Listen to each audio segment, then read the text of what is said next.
career start last night when he faced Matt Ryan and the Falcons. The Falcons picked up their offense actually late in the quarter, but it didn't help. Julio Jones had a career game, but the Packers held on for the win, 43-37. Aaron Rodgers was 24 of 36 for 327 yards and 3 touchdowns. You know, sometimes games are going to be like this. We got to score 43 points and put up 500 yards and pick up our defense, but that's how I have to win. We will. Are ahead of schedule, folks. Look ahead at their schedule and ahead of schedule. So we asked this question: do you believe that they are the best in the NFC? Stephen A. Smith. I got to be honest with you, Skip Bayless. Right now, I do not believe them to be the best team. I do believe that they'll be the best team if they play at Lambeau Field. But the best team overall in the NFC right now, I'm going to have to give that to the Seattle Seahawks. I believe that right now, the way the Seattle Seahawks are looking, as formidable as they look defensively, I think that they're the one team that can go anywhere and beat anybody. Do I believe they would beat Green Bay in Lambeau Field? I'm not going that far. No. Not against that bad man. Not yet. I need to see these last 3 weeks of the NFL season, but I am willing to concede that they have a better chance of beating Green Bay in Green Bay than Green Bay would have of beating Seattle in Seattle. Okay. And by virtue of that, I am willing to acknowledge that right now I wouldn't say that Seattle looks like I wouldn't say that Green Bay looks like the best team in the NFC. But I do believe that if they have home field advantage, that they should be the favorites. But it would be contingent on that. Whereas with Seattle, you're not even thinking about Seattle or the road. You're just thinking about them overall. And you're saying the way that defense is playing, the speed that they have on defense, the intimidation factor that I believe has elevated over the last few weeks, particularly once Cam Chancellor took those 2 weeks off and came back, and he's healthier. Earl Thomas is back. He's doing his thing. Bobby Wagner's there. They're doing their thing. That defensive line with Avril and Bennett and those boys are doing their things. And Russell Wilson is finding a way to make plays. Golden Tate obviously wants his shine. He's sitting there talking about, I'm sorry, not Golden Tate, Doug Baldwin. Because Golden Tate also wants his shine. He's in Detroit. And obviously, you know, Percy Harvin is with the New York Jets. But Doug Baldwin wants his shine. Cursing those boys, Lockett and those boys can play. They want their shine. We'll see if they earn their stripes in the days and the weeks to come. But right now, Green Bay should be the favorite, but I would say to you that I can't definitively say they're the best team in the NFC because Seattle has come on strong. I am shocked by your stance on this because are you suspecting that bad man that is Aaron Rodgers could actually lose at Buffalo or maybe at Tampa Bay or maybe even to Golden Tate's new team, Detroit, back in Lambeau? I'm going to say this one time. I'm going to say it because right now, if you don't start listening to me, I'm going to throw a cup of water on you. I need you to listen and listen good.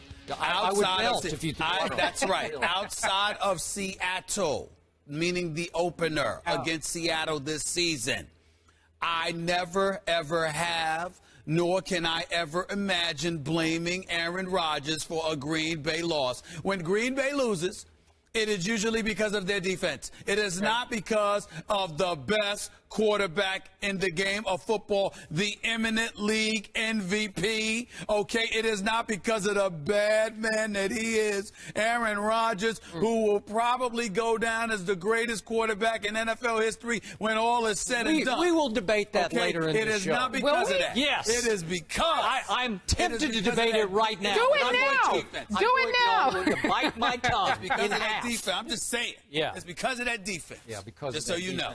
Okay, so you don't trust that defense can win a game at Buffalo? Is that what we're saying here? Skip Bayless, when have you heard me say I trust Green Bay's defense at all? Well, even last night I was disgusted with them, and they were leading comfortably. I don't think Atlanta should have ever scored 37 points on them. I don't think Julio Jones should have been, the impersonator, as great as he is, and I know he's great. I don't think he should have been impersonating Jerry Rice last night, but it's against Green Bay, so why am I not surprised? I think he was impersonating Megatron last night at his best, at his greatest, right? Maybe. Maybe. I believe that Seattle can win at Lambeau and probably will have to win at Lambeau Field and will win at Lambeau Field. But back to the game quickly.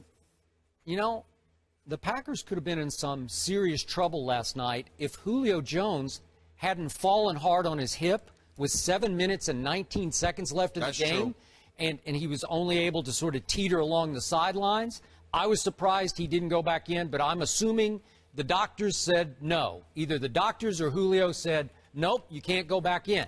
And I'm not sure where that leaves Atlanta going forward as they try to survive and salvage what's left of the NFC South, because without Julio, I'm not sure I'm going to give him much of a shot if, in fact, he can't go. That's right.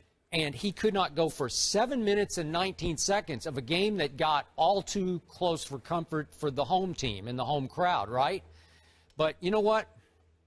I'm going to give your Packers, and I do call him your Packers. It's just your quarterback. That's my quarterback. Yeah. That's right.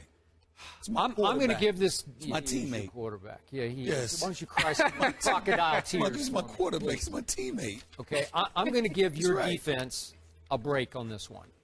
Your defense was so good against my Patriots just a week and a day ago, that I was won over by that effort. They held Tom Brady and company to 320 yards, which is no small feat. Right. 21 points, even though if Gronkowski cradles that one little pass in the end zone, we could be having a different conversation. But 26-21 Green Bay at Green Bay was highly impressive to me. Okay. So I think that Green Bay's defense in the second half just let down a little bit. They're up 31-7 at halftime, and they're like, we got this. And they probably started having a little too good a time, as your quarterback is often want to do at home. And all of a sudden, Julio turned back into Julio. And the one knock on Dom Capers as a coordinator over the years has been, if one player is on his way to maybe a career night or a huge game, he will not adjust to any one player. He says, we are who we are, we play our schemes, we just keep doing what we do. And last night, they just kept doing what they did. Yeah. There were times it looked to, again, I'm not sure what the coverage was, but it looked like occasionally he had single coverage while he was on his way to his career night. And if he had been able to walk and run the rest of the game, I think Green Bay could have gotten in trouble. But I'm not going to condemn the defense just for that.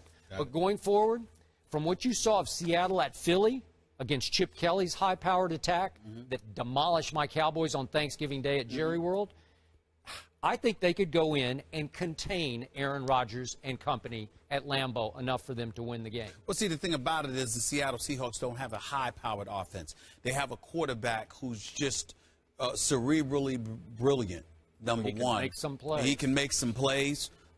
He's a thinker. He's incredibly smart. He knows what he's doing. But they don't have an explosive offense. They wear you down. They beat you up. They're physical. Their physicality is their signature, not just on defense, but with their running game. One of the things that, you know, the Richard Shermans of the world and others pointed out to me, with the Michael Bennett's of the world, the Cam Chancellors of the world, took the liberty of pointing out, particularly this past weekend, is that, listen, man, of course Percy Harvin was big time as a talent. Of course Golden Tate can play. There's no question about it. But although they're missed in certain respects, Doug Baldwin can play, Kearse can play, Lockett can play, but more importantly than that, Skip, their signature is to dominate on defense and be physical on offense, meaning go to beast mode and wearing you down. That's who they are. They have two other pretty good running backs. That's right, but they're saying that they acclimate better to that kind of system, to that kind of philosophy. It's their identity. And so it gets me to thinking about teams.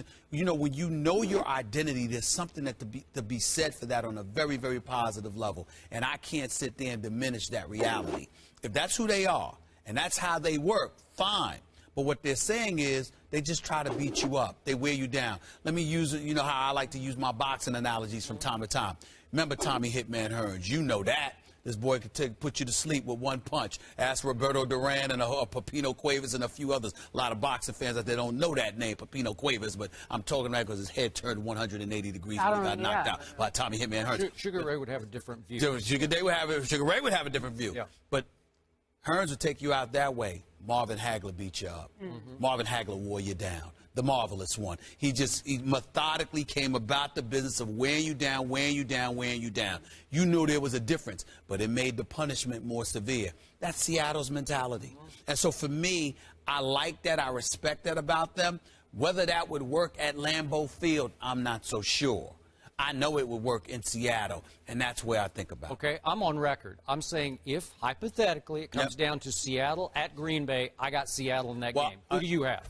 Right now, I would say Green Bay if it's at Lambeau Field. Yeah. I would say Seattle if it's no, in Seattle. Not in Milwaukee. It's at Lambeau Field. Right. For me, I would lean towards Green Bay, but I reserve the right to change my mind. What I'm willing to say for the record is this. I believe if Green Bay made the Super Bowl, New England would beat them. Okay. I believe if Seattle made the Super Bowl, Seattle would beat New England. All right, you're saying Seattle at Lambeau? Yes. Oh, okay. I've said it about 5 times. Well, wait, let me make it 6 times. Yeah. Seattle will win if it comes to Lambeau Field. Seattle will win at Lambeau. I'm willing to say this. I'm willing to say this definitively. I don't believe there's an AFC team that can beat Seattle, but I do believe they can beat Green Bay. Okay. On what you're saying, the best in the NFC, Aaron Rodgers said they really have this home field advantage thing down, and that if it came down to it, they'd beat anyone on their home field. We move on and ask you more about one Aaron Rodgers. This will be a debate.